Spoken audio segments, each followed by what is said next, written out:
যে খবরের দিকে আমরা নজর রেখেছিলাম, নভেম্বরেই কিন্তু বিহার বিধানসভা নির্বাচন হতে পারে এবং অক্টোবরেই কিন্তু নির্বাচন কমিশনের তরফে দিনক্ষণ ঘোষণা হবে। সূত্র মারফত এই খবরই সামনে আসছে। নভেম্বর মাসে একাধিক দফায় ভোট গ্রহণ হবে বিহারে, অর্থাৎ এক দফায় কিন্তু ভোট গ্রহণ হবে না, একাধিক দফায় ভোট গ্রহণ কথা রয়েছে বিহারে। ছট পুজোর পর ভোটের দিন ঘোষণা করবে নির্বাচন কমিশন। আর এই মুহূর্তে চলে যাব নিউজরুমে, সরাসরি রয়েছেন আমাদের প্রতিনিধি সত্য সুন্দর ভট্টাচার্য। সত্যদা, তুমি যেমনটা বলছিলে, দেখো, আগামী অক্টোবর মাসে বিহারের বিধানসভা নির্বাচনের দিন ঘোষণা হতে চলেছে, এমনটাই নির্বাচন কমিশন সূত্রে জানা যাচ্ছে।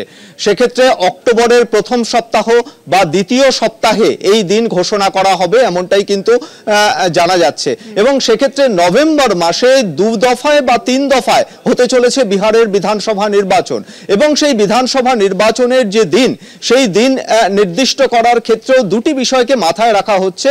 একটি হলো বিহারে ছট পুজো এবং দীপাবলি, যেটা দেখা যাচ্ছে যে ক্যালেন্ডার অনুযায়ী 20 অক্টোবর দীপাবলি রয়েছে এবং 28 অক্টোবর ছট পুজো রয়েছে। খুব স্বাভাবিকভাবেই নির্বাচনের দিন যদি সেটা 2 দফায় বা 3 দফায় হয়, সেটা তার পরবর্তী তারিখগুলোকেই চিহ্নিত করা হবে বা নির্দিষ্ট করা হবে, এমনটাই কিন্তু নির্বাচন কমিশন সূত্রে খবর।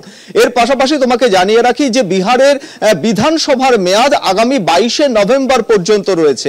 খুব স্বাভাবিকভাবেই তাহলে নভেম্বর মাসে যদি 2 থেকে 3 দফায় বিহারের নির্বাচন হয় এবং সেক্ষেত্রে 15 থেকে 20 নভেম্বর মধ্যে ভোট গণনার কাজ সম্পূর্ণ করতে হবে, এমনটা কিন্তু নির্বাচন কমিশনের মাথায় রয়েছে।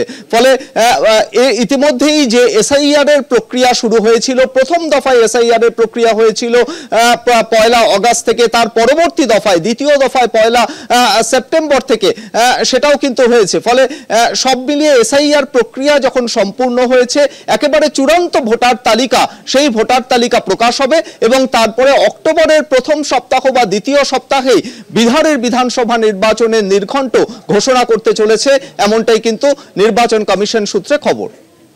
অনেক ধন্যবাদ সত্যদা। নিউজরুম থেকে সরাসরি ছিলেন আমাদের প্রতিনিধি সত্য সুন্দর ভট্টাচার্য। অর্থাৎ ছট পুজোর পর ভোটের দিন ঘোষণা করবে নির্বাচন কমিশন বিহারে। ইতিমধ্যেই আমরা জানি প্রথম পর্যায়ের এসআইআর প্রক্রিয়া কিন্তু শেষ হয়েছে, দ্বিতীয় পর্যায়ের এসআইআর প্রক্রিয়া শুরু হয়েছে।